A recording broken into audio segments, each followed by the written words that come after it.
Il y a 2 ans, Notre-Dame de Paris brûlait. Dans le monde entier, l'émotion était vive. Cette cathédrale si chère à notre cœur, nos images la montrent 2 ans plus tard, libérée du mikado d'acier géant qui l'enserrait.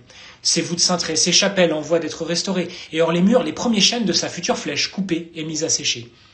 Par quelle prouesse collective l'équipe d'architectes, de compagnons, de scientifiques a-t-elle pu tenir les délais? Et ce, malgré la pandémie, la présence du plomb, les intempéries, autant d'obstacles qui se sont rajoutés à un chantier déjà hors norme.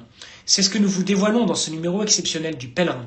Notre photographe, Stéphane Compoint, n'a pas hésité à grimper au sommet des grues pour vous offrir des clichés vertigineux.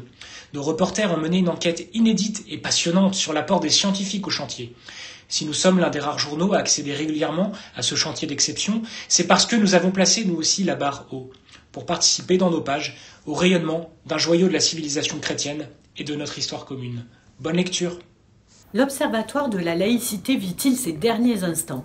Alors que son devenir entre les mains du ministère de l'Intérieur reste en suspens, son rapporteur général, Nicolas Cadenne, revient dans Réforme sur la vision de la laïcité défendue par l'Observatoire. Une laïcité que le politique ne peut ni ne doit s'approprier et que la loi 1905 suffit à définir, à encadrer et à garantir. C'est à retrouver à la une de Réforme cette semaine et sur notre site internet réforme.net. Alors que le garde des Sceaux, Éric Dupond-Moretti, présentait hier devant le Conseil des ministres son projet de réforme de la justice, nous revenons cette semaine dans la vie sur cette institution mal aimée, mal comprise. Elle est en manque de moyens, réputée illisible, trop lente.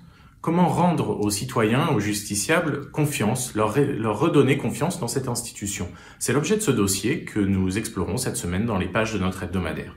À noter aussi que vous pouvez retrouver dès maintenant sur le site internet de La Vie un mois entier consacré à la santé, comment reprendre notre santé en main, des clés, des conseils, tout cela est à retrouver en ligne. Et vous pouvez également retrouver une série que nous avons lancée sur ces grands chants qui ont marqué l'histoire de nos paroisses. Ce sont les tubes de la messe en quelque sorte. Nous en avons sélectionné 8 et nous avons exploré l'histoire de leur création et de leur diffusion. Tout cela est à retrouver en kiosque donc, mais aussi sur le site internet de La Vie dès maintenant. Vous êtes coincés chez vous et nous aussi, alors c'est à Rome que Famille Chrétienne vous emmène cette semaine à la découverte des métiers méconnus de la cité du Vatican. Ils sont fleuristes, mosaïstes, couturiers des gardes-fils ou encore astronomes et ils s'affairent chaque jour dans les coulisses du plus petit État du monde à faire rayonner la parole de l'Église et du pape. Ils ont accepté de nous expliquer et surtout de nous montrer leur savoir-faire et leur talent. C'est un dossier à surtout ne pas manquer cette semaine. Famille Chrétienne vous emmène aussi cette semaine un peu moins loin du côté d'Angers à la suite de l'association SOS Calvaire. Depuis plusieurs années, ces membres de jeunes trentenaires tous bénévoles restaurent et redressent les croix de nos villages et de nos chemins de campagne. Leur objectif, remettre le Christ au cœur de la France, mais surtout dans le cœur des Français. Une œuvre missionnaire qui mérite d'être connue et c'est à découvrir cette semaine dans Famille Chrétienne.